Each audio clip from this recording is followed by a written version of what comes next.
Hello. In this video I will show you how to set up a Firefox browser on Motorola Moto G30.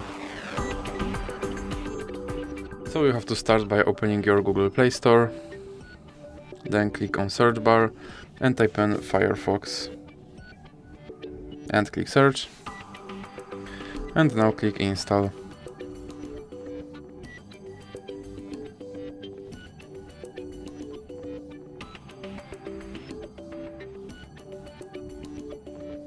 Now you can click open,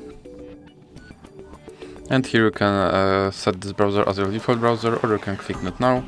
Now you can add Firefox widget, or you can click not now, and here you can sign in, or you can click not now again. And your Firefox browser is now installed and is ready to use. So that's it for this video. If you liked it, please remember to leave like and subscribe.